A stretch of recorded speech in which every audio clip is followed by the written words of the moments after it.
4 days in Bissegem. I'm Mark Brearley from London, helping to push ahead the thinking about how diverse economic life can continue to be integrated into the fabric of our cities. Here's a taste of what emerged from the fifth of a series of workshops I steered. This was the report back on the final day, October the 3rd, 2019. The flurry of workshops has been pushed forward by Jan Zaman, who works for the Flemish government's excellent Department of Everything. They're called the Noordrand workshops, but this time we travelled some way away from the eponymous north fringe of Brussels to Bissegem in the city of Kortrijk, West Flanders. We came here because ever since the conversation focused a few years ago on the place of industry in the cities of tomorrow, Mr. Zaman has been saying, "Mark, you must visit West Flanders, where everyone has a factory or a warehouse behind their home." They were uplifting, the days in this dynamic place, prompting strong thoughts and a bubbling enthusiasm for all the possibilities. We arrived with a tiny team, as we did not know what to expect. We had open minds and sturdy shoes. We spent much time walking around and looking, and sat around a big table, the same one across which this report back was first delivered, discussing, talking with the people who have a stake, thinking and drawing. 4 of us, the team, 4 days in Bissegem. Our persistent argument is that a good city has everything, that it's unfortunate how we all forgot about the industrial part of life, pushed it away for a few decades, when in fact the best cities embrace their industry, welcome the physically productive as part of their diverse totality. We all need to rise to and enjoy today's special challenge, keeping the welcome, being able to accommodate a fully mixed economy. I've got used to talking that way in Brussels, emphasising the weaving in, how industry is part of public life, connects with the street. Our workshops are a part of pushing that forward, helping make it a city objective, to reverse decades-old trends.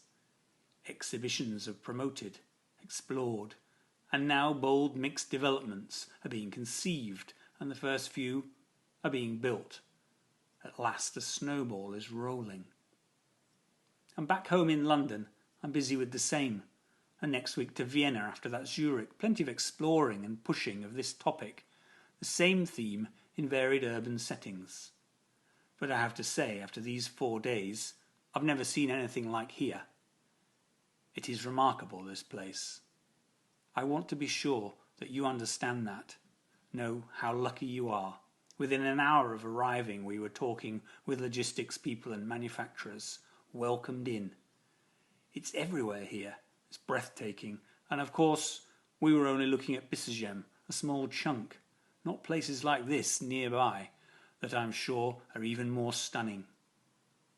We saw machine makers, woodworking, cryogenic freezing, aluminium foundry, hydraulic engineering, rope making, pipe production, 2 vast laundries, hospital equipment, sterilisation, car repairers, restorers, trimmers, flax storers, joiners, interior fit-out contractors, steel stockholders, electrical equipment wholesale, event equipment and construction machine rental, vehicle selling, makers of shoes, sunscreens, concrete wine racks, pet equipment in plastic.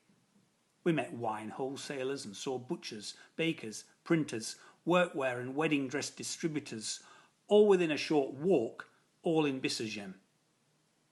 When I had my breakfast in the hotel, it included Alpro, and we took a short drive one evening to see the colossal factory that makes it, the also colossal textile machine makers, steel fabricators, car seat producers, solid tyre manufacturers, big concrete batching plant, pharmaceuticals factory and much more. So we are happy that we thought to bring along a photographer. Here's Carmel in the aluminium foundry. This is a glimpse of what she started to reveal. Sand casting, aluminium, by the railway station, cryogenic freezing equipment, a 45-person business, thriving, big order to go to the USA. Mixing special render in an old flax storage shed. They're all from Ghent. These people make rope. It's noisy, and impressive. Their neighbours are electricians. She makes leather horse saddles, one of many joinery businesses, kitchens, doors, another door-making workshop. They all welcomed us in.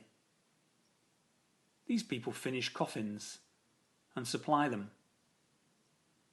Sports car restoration in a stunning new building.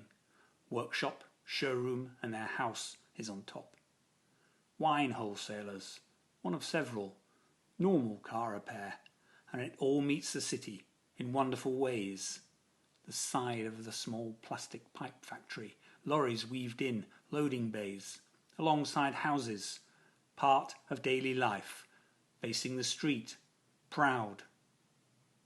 By the station crossing, big doors next to the domestic.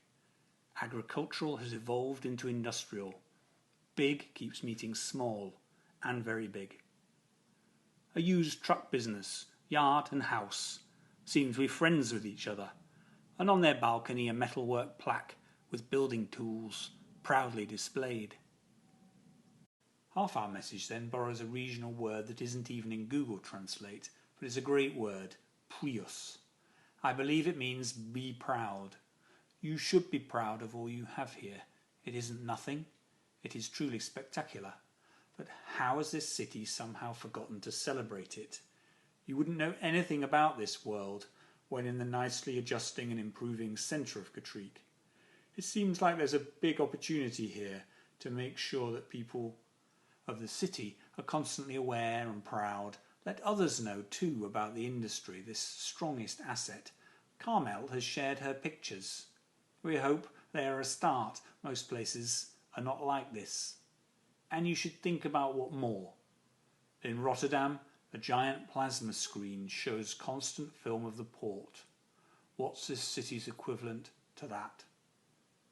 In London, we've taken first steps. We haven't been very good at it, and we are not like this place, but we do have some industry. First steps have been to show what we produce in the city, capturing images, drawing, auditing, listing, mapping, celebrating and quantifying. Exhibitions have happened. There's a taste here of efforts in Barking and Dagenham, auditing what that industrial economy is, who businesses are. What's the equivalent here? We didn't find the yearbook revealing Kortrijk's industry, but we should have been able to. I've been making a list of 3,000 manufacturing businesses in London. I would not be surprised if there are almost as many in this region as in the whole of my city. We've been sharing through social media. Here, the Made in London Instagram. And in the Old Kent Road area, we put together a newspaper about makers in that part of town. You could have one of these. It wasn't hard to do. Flick through a few pages.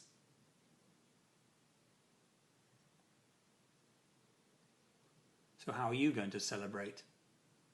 A recommendation. It should be a conversation with the city government and the mayor, the 13 municipalities, the state government, businesses. That would be a big step forward. While here, we couldn't help but glance over there a little to our east, where Bissegem meets Overlay and the city centre. That chunk there, a key spot we understood. Exactly how that evolves is important. We were, of course, happy to hear that the big road plan through there has been abandoned and instead is going to be made more green and more usable as that. And this cycle route.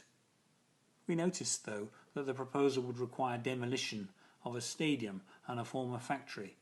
But it's a rather wonderful old mill building, and of course the stadium, though it might be quite ordinary looking, is a wonderful thing to have like that, a stadium on a street. Things are better together, and we had a thought that we only just dared to share with you, that if the plan to move the stadium to the edge of town on the other side of the motorway doesn't happen, that would be a happy thing. Some other plan, whether it's reworking the existing stadium or keeping it somewhere close to the centre of the city, feels like it would be much better. You must have thought of these, but just to rehearse. That cycle route could avoid all the challenge and the timescale issues the current scenario implies. It could come this way, it could go that way, or around like this. And then we mused about the whole piece. We know that the mill site proposals are an oddly configured residential dominated scheme, but don't know whether that's live or not. But it seems like it would be a pity, because that is the area where ideas mentioned in the explorations for the old mill building in Bissegem, of Piet Hein Eek kind of thing, or open access workshops, here's the big London one, could actually be realistic here, closer to the centre of Kortrijk. These kind of public, busy, much frequented, with a greater than incidental public interface and making a relationship between education and industrial activity places could work in this place in the city. It would be ideal for that. And it's also a place where, as in this London example, a scheme that's trying to devise a way of mixing residential with industrial, with working yards that the public can share, a bold mix, is sensible, rather than in Bissegem further west, where it doesn't seem realistic.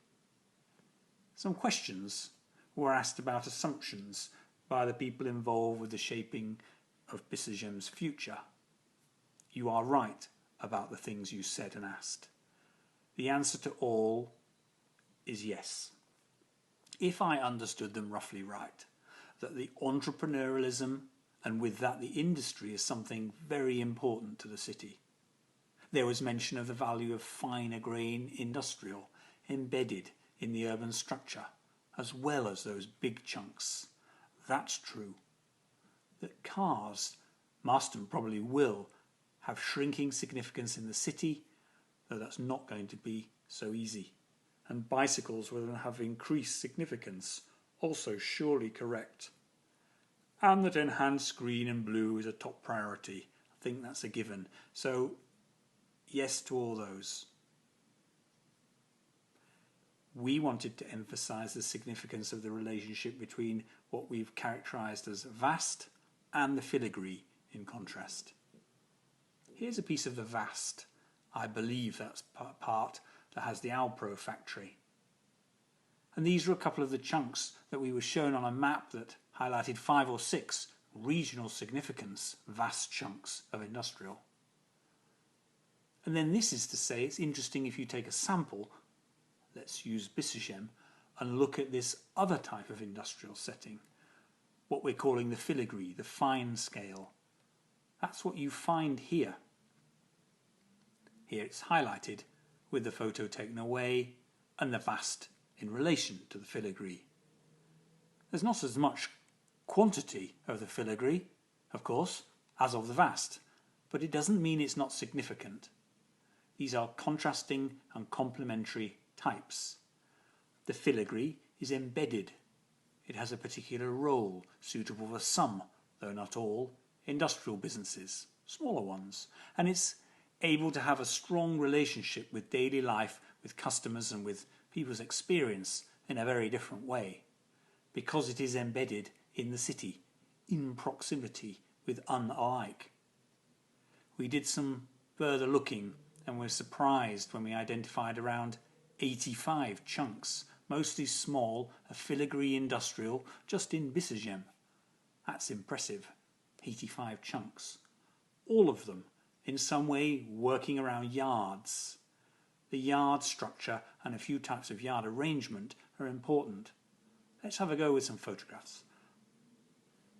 This is Brewerystraat, which is one of the nicest working of the yards. It's truck access, but the trucks go into a private yard off it at one end. And then it's pedestrian and cycle only at the other end. A through route, so there's so cohabiting of daily life with the industrial access. And then many are just single yard, no throughway arrangements. Quite a few have a hybrid agricultural industrial feel to them, residues from history. And then more modern ones with big goods vehicle access. I think that's the way into the rope factory, though you wouldn't believe it. Some of these more historic ones also happen to be beautiful. We enjoyed exploring those. Here are the silos for the plastic pipe factory with the church next door. And some are entered through buildings, glimpsed, and new ones, the same, also impressive.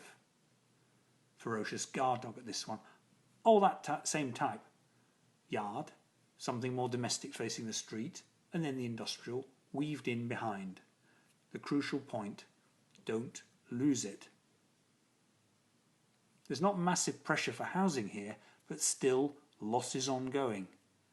We saw several examples of mostly well-designed conversion of the older filigree industrial, likely done by people like architects, who no doubt believe they're doing something virtuous, but in fact this is a form of gentrification, stripping out the mix. It's not a problem unless that keeps on and on, but such processes creep up on you. There is a danger that you lose it, this very special urban structure. What's needed, it seems, is a planning mechanism to prevent the loss. Having recognised that the filigree industrial is something special, really should be thought about and looked after. Probably you could not realistically or sensibly fine-grained zone it, but I think you could come up with some broader mechanism, a requirement to retain quantum, to retain access arrangements, the general mix. That's worth exploring.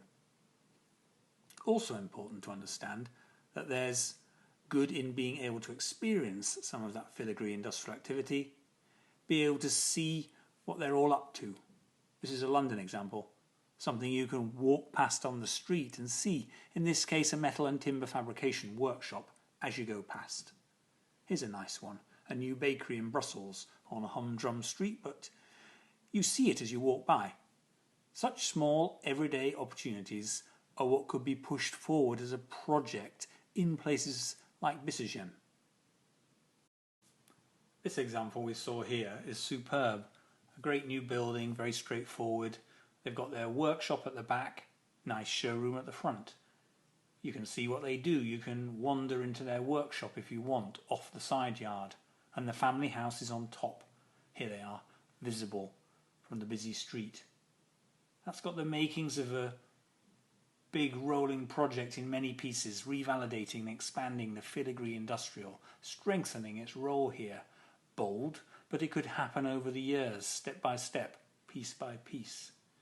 We reviewed those 85 or so chunks, and we figured you could add about another 35 if you really tried. Set 35 as the target. Here's the 35 where we think you could add more.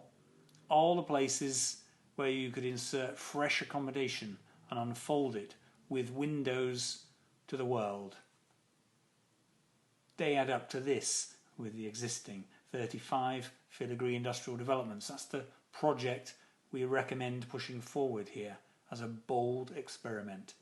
45,000 square metres, we reckoned, is roughly the quantum that could be achieved, which is 5 times what the hexagon development, the current live example, is proposing. Quite a lot. Without really fundamentally challenging or changing the structure of the place, without gobbling up any giant new pieces of land, that could be achieved. The hexagon development scheme on Bissegem Straat, we had a look at it. First of all, it felt sad that the buildings were going to be mostly destroyed, because they are fine ones. But then we looked at the scheme and came around to it, exclaimed, wait a minute, this is positive, exciting. Assuming that the developer is going to deliver what they've drawn, adjusting this filigree chunk, adding back modern industrial space, the first of the 35. Maybe it's slightly too blown open, could do with some design finessing, but otherwise, wow. If this is what people are prepared to build, believe they can sell or rent, then it's exciting. And we noticed just to the east that there are a couple more chunks you could develop in an equivalent way. One of them looks like it might even be owned by the municipality because it adjoins the big new municipal depot building. We made a start on looking at the pieces where more could be weaved in. The old textile mill is a good one. While we didn't delve in detail, knowing others are looking further at it, our hunch was that probably the most realistic scenarios, if the building is partly or wholly vacated, is either someone accepts it, resurfaces it, the lower cost version, or like Hexagon they flatten it and build something new. Those are perhaps the two most practical ways forward. And we suspect that if it's a retention scenario, then those are decent buildings. Not perfect for everything, of course, with rather low ceiling heights, but still good. The most likely route into that is thinking about the wider cluster it's part of and the way that the accesses work. We mused about places you could insert more development into that cluster and how this could be made possible by reworking of the yards, making them more collective.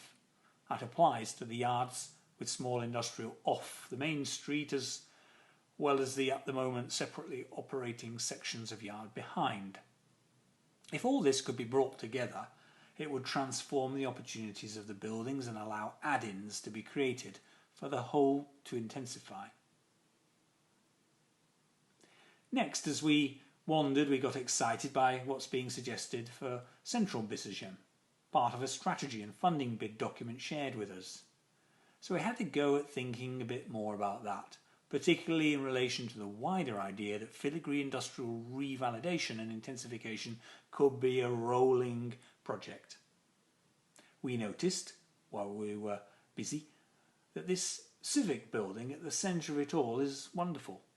Somebody's designed it with great care, and we don't know really why you would want to flatten it, as has been suggested. No, don't flatten this one. Rather, it could be beautifully restored with its surprising and generous covered space at the front and the big access way through to this garden-like setting at the back. Here's the central area in question. This drawing has some suggestions on it, but notice the grey-toned. Those are the existing buildings. And then the idea is to enhance all the green, which is, in a low-key way, special. Here's the public green and the private green in another shade, with the existing buildings. Taking the chance to make more of a network with that green, to push it to its potential. It's a great plan. But then the other ingredient comes from noticing that many of the existing buildings, these ones coloured pink, are industrial, and they include some quite substantial activity, like this and here, and they are all serviced by another of those yard networks, which could become the basis for inserting of more industrial workshop buildings. The biggest one is number 4, where the truck yard is. That could be a significant scale unit-based industrial development, and there are others, 10 of them highlighted here, that could all be done at once, inspired by the boldness of our friends at the Hexagon development. But there it could be done in a way that revalidates retained accommodation and embraces the quirky landscape, adds to its meaning, and its public status allows it to hang together.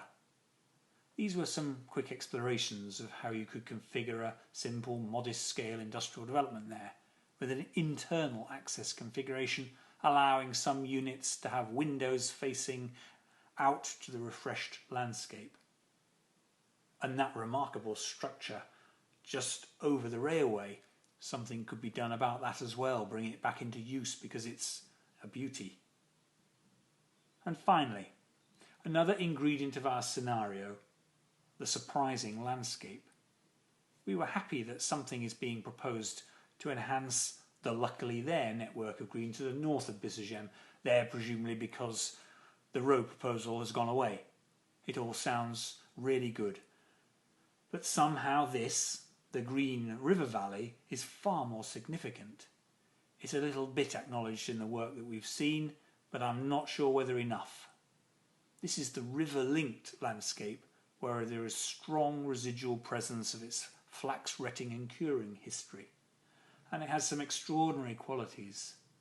It's only a kilometre from the very centre of the city of Kortrijk, much closer than anything to the east that has a semi-rural feel of landscape. There's something precious about that. Certainly someone should be changing the planning designation so that big chunks of it can't be filled with residential. And perhaps someone needs to dig into their wallet and compensate whatever owners are hoping for. It really shouldn't be built on. There are some interesting other opportunities we talked about. Simple ones. Just to allow people to get across that landscape easier in a low-key way, since it's so attractive. And we thought that could be an adjunct to, a partner of, on a much bigger scale and a different character, the new Nelson Mandela Park. And through that it could all plug in to the centre of the city, expanding the ambition of that little park. Currently it's a very urban park, but it could connect. It only needs one bold bridge across the river to bring people to this broader river landscape. And what adds an exciting other dimension is that scattered all through that landscape are these hybrid small industrial agricultural buildings. Many of them assumed to be part of the flax production history, each with emphatic relationships to the landscape and a connectedness with the domestic edge of Bissegem and with the back of the high street. So we were impressed by all this seemingly overlooked fabric and its potential, impressed by how these buildings peg out that landscape. You almost don't notice it to begin with, but as you walk around it you realise more that it is wonderful. All of it has huge possibilities.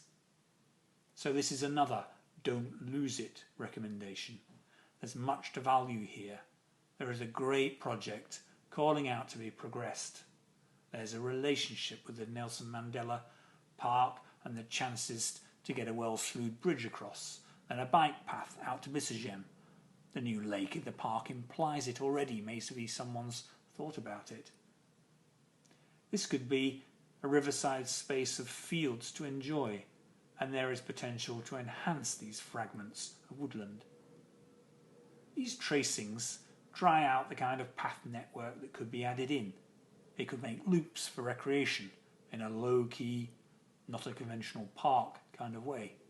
A path network through this calm place can be not just about getting into town, also a web that links to Bissegem Centre, High Street, a refreshed network, giving people assorted opportunities to move across this enjoyable landscape, and as a bonus, 2 or 3 of the buildings perhaps could be helped to evolve into cafes or restaurants, the sort of things you might get in a park, but in this landscape for people who bike out or walk out from Nelson Mandela Park and the centre of the city, come here on a wider path network.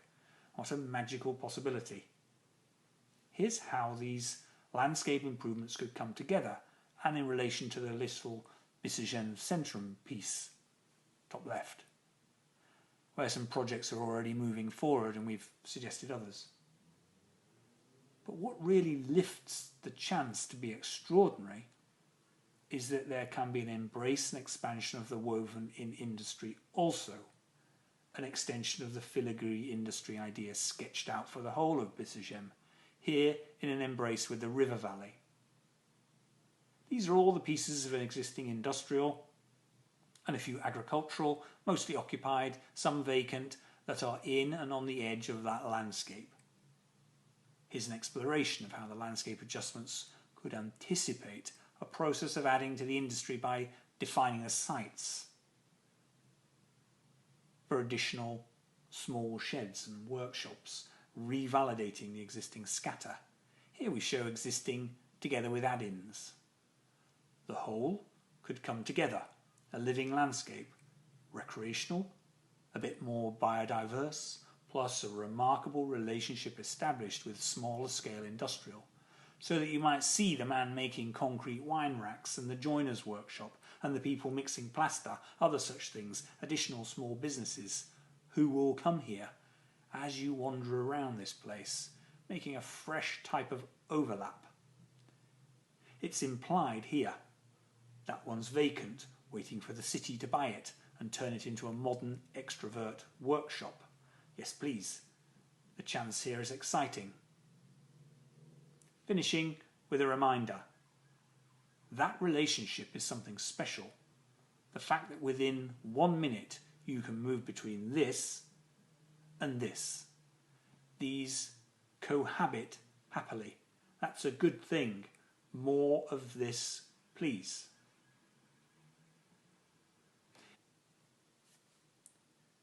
Many who need thanking are thanked in text that goes with this video. Our plans for Workshop 6 were blown away by the virus crisis, so instead we decided to reflect on these look and delve workshop sessions and the way they've been helping to roll on a broader conversation. Architecture Workroom Brussels are helping with that, and as I reread this to you in August 2020, it's a work in progress.